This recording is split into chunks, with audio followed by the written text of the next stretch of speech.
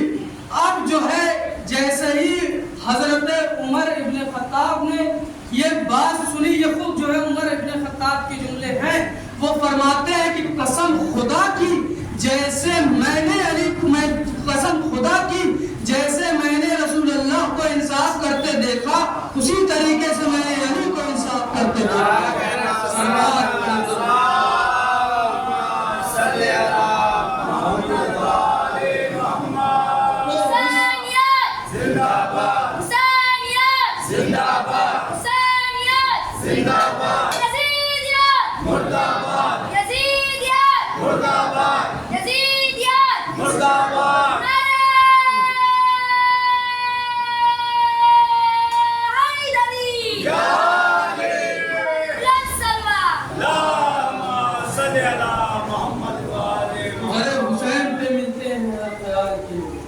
یہ اتحاد کا مرکز ہے آدمی کے لیے۔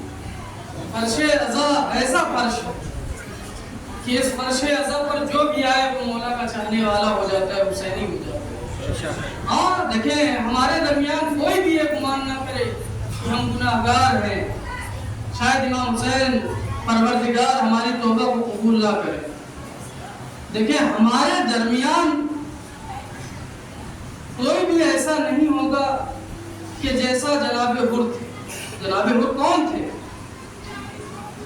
جناب حر سے چھوٹی سی غلطی ہوئی تھی۔ جناب حر یعنی لجام میں امام حسین پہ ہاتھ رکھا، لیکن جب امام حسین کی خدمت میں آئے، پشیمانی کی حالت میں آئے تو امام حسین نے انہیں معاف کر دیا۔ بس عزاداروں 2 محرم ہے اور امام حسین مدینے سے کوفے کی جانب روانہ ہے۔ عزاداروں روایتوں میں ملتا ہے جب امام کا قافلہ کربلا کی سرزمین پہ پہنچا ہے نا، روایت بتاتی ہے جیسے ہی کربلا میں پہنچا ہے امام کی سواریاں رک گئی۔ عزاداروں روایت یہ بتاتی ہے کہ امام حسین نے سواریوں کو بدلا تاکہ وہ آگے بڑھ سکے، لیکن سواریاں ہیں کہ قدم آگے نہیں بڑھا رہی ہیں۔ عزاداروں امام حسین نے چند لوگوں سے پوچھا بھائی اس سرزمین کا نام کیا ہے؟ تو کسی نے کہا مولا اسے ارض نئے نما کہتے ہیں، ایک ضعیف نے کہا مولا اسے کربلا کہتے ہیں۔ عزاداروں روایتوں میں ملتا ہے کہ امام حسین مولا عباس کو حکم دیتے کہ اے عباس خیموں کو ہی منتخب کرو۔ عزاداروں خیمے لگائے جاتے ہیں۔ عزاداروں روایت بتاتی ہے یہی وہ 2 محرم تھی جب امام حسین کے پاس جناب حر آتے ہیں۔ عزاداروں روایت بتاتی ہے کہ جیسے ہی جناب حر امام حسین کے پاس آتے ہیں نا، امام حسین نے سب سے پہلے یہ کام کیا، سب سے پہلے عباس کو یہ حکم دیا کہ اے عباس دیکھو یہ جو حر کا لشکر آ رہا ہے، یہ جو حر آ رہا ہے، سب کو پانی پلاؤ۔ ہاں عزاداروں روایت بتاتی ہے کہ مولا عباس نے سب کو پانی پلایا۔ عزاداروں جب سب نے پانی پی لیا، جب سب سیراب ہو گئے، عزاداروں مولا امام حسین فرماتے ہیں دیکھو لوگوں نے تو پانی پی لیا، اب ان کے جانوروں کو بھی پانی پلاؤ۔ اجرکم من اللہ، اجرکم من اللہ، اللہ آپ کو کوئی غم نہ دے سوائے مظلوم کربلا کے۔ میں دستے ادب جوڑ کے کہوں گا مولا آپ کو جانوروں کی پیاس کا اتنا احساس ہے، لیکن ہائے شام غریبہ ہوگی، جناب سکینہ ہوگی۔ اجرکم من اللہ، اجرکم من اللہ، اللہ آپ کو کوئی غم نہ دے سوائے مظلوم کربلا کے۔ عزاداروں روایتوں میں ملتا ہے ظہر کا وقت قریب آتا ہے، امام حسین جناب حر سے کہتے ہیں کہ اے حر تم وہاں نماز ادا کر لے، جماعت ادا کر لے، میں یہاں پہ نماز ادا کر لیتا ہوں۔ ہاں عزاداروں جناب حر ہیں، کہتے ہیں کہ اے آقا آپ کے ہوتے ہوئے میں کیسے الگ جماعت برگزار کر سکتا ہوں۔ عزاداروں روایتوں میں ملتا ہے جناب حر نے امام حسین کہ جماعت میں شرکت کرتے ہیں، نماز پڑھتے ہیں، عزادارو نماز ختم ہوتی ہے، جیسے ہی نماز ختم ہوتی ہے امام حسین عزب باوفا کے سوار ہوتے ہیں، جناب حر لجام حسینی کو پکڑ لیتے ہیں، مولا کو غیظ آتا ہے، مولا فرماتے ہیں کہ اے حر تیری ماں تیرے غم میں روئے، عزادارو جناب حر کو غصہ آتا ہے، کہتے ہیں کہ اے امام حسین اگر آپ کی ماں سیدہ نہ ہوتی تو میں بھی یہ جملہ کہتا، اجرکم من اللہ، اجرکم من اللہ، اللہ آپ کو کوئی غم نہ دے سوائے مظلوم کربلا کے۔ عزادارو روایتوں میں ملتا ہے کہ نام محرم آتی ہے، جناب حر کے دل میں بے چینی پیدا ہوتی ہے، جناب حر کے دل میں خوف پروردگار آتا ہے۔ عزادارو روایت بتاتی ہے نو محرم کی شب گزرتی ہے، جناب حر اپنے خیمے سے نکلتے ہیں، عزادارو روایت بتاتی ہے کہ جناب حر عمر سعد کے خیمے میں جاتے ہیں، پوچھتے ہیں کہ اے عمر سعد کیا تو سچ میں امام حسین کو شہید کر دے گا؟ عزادارو عمر سعد کہتا ہے کہ ہاں ہم نواسہ رسول کو شہید کر دیں گے، ان کے سروں سے چادریں چھین لیں گے، حضرت عباس کے بازو قلم کر دیں گے۔ عزادارو میں اپنی طرف سے بیان نہیں کر رہا بلکہ مورخین نے لکھا ہے جناب حر کے بدن میں لرزہ طاری ہوا، عزادارو کب کبھی کی عالم میں باہر آئے خیمے میں، ایک ان کا ساتھیوں میں سے ایک ساتھی تھا، جیسے ہی جناب حر کو دیکھا کانپتے ہوئے کہا کہ حر اگر مجھ سے کوئی یہ پوچھتا کہ عرب میں سب سے بہادر کون ہے تو میں تیرا نام لیتا، لیکن تو 72 سے ڈر رہا ہے۔ عزادارو جناب حر کہہ رہے کہ میں 72 سے نہیں ڈر رہا بلکہ میں حضرت فاطمہ زہرا سلام اللہ علیہ سے ڈر رہا ہوں۔ اجرکم من اللہ، اجرکم من اللہ، اللہ آپ کو کوئی غم نہ دے سوائے مظلوم کربلا کے۔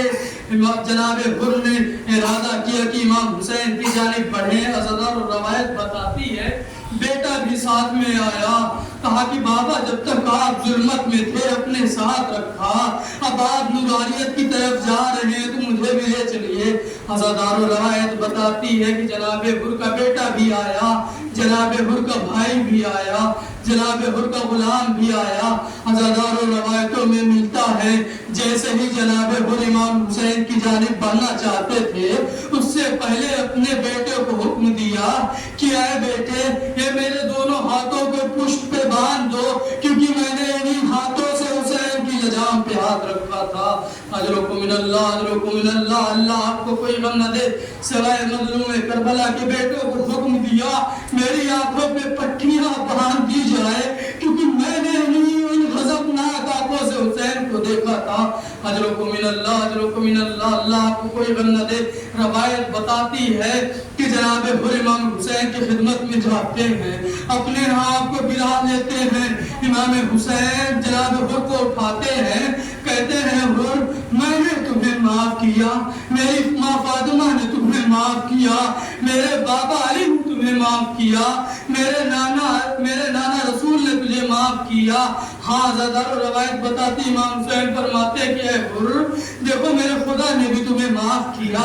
اب یہاں پہ جناب حر کہتے کہ مولا اگر آپ نے مجھے معاف کر دیا ہے نا تو مجھے جنگ کرنے کے لیے اجازت دے۔ عزادارو مقتل کی روایت ہے، امام فرماتے ہیں کہ ٹھیک ہے حر جنگ کرنے کی اجازت دیتا ہوں۔ عزادارو روایت بتاتی ہے کہ جناب حر یہ چاہتے تھے کہ میں جنگ میں جاؤں اس سے پہلے میرا بیٹا جنگ میں جائے، کہیں ایسا نہ ہو کہ میں چلا جاؤں اور میرا بیٹا اتنا زیادہ مغموم ہو وہ کہیں وہ واپس نہ چلا جائے۔ عزادارو روایتوں میں ملتا ہے جناب حر کا بیٹا مقتل میں جاتا ہے، جنگ کرتا ہے، کچھ لوگوں کو واصل جہنم کرتا ہے۔ عزادارو روایت بتاتی ہے کسی ملعون نے حر کے بیٹے پہ ایک ایسا غرض مارا کہ جناب حر کا بیٹا زمین پر گرا، آواز دی بابا مدد کو آئیے۔ اب دیکھیں روایت یہ بتاتی ہے جناب حر اتنی تیزی سے مقتل کی جانب بڑھے ہیں نا۔ عزادارو روایت روایت بتاتی کہ جیسے ہی جناب حر اپنے بیٹے کے قریب پہنچے ہیں نا، کیا دیکھا کہ میرا مظلوم امام پہلے سے موجود ہے. اجرکم من اللہ. بس حضرات میں نے ختم کی مجلس کا آخری روایتوں میں ملتا ہے امام حسین جناب حر کے بیٹے کو اٹھاتے ہیں.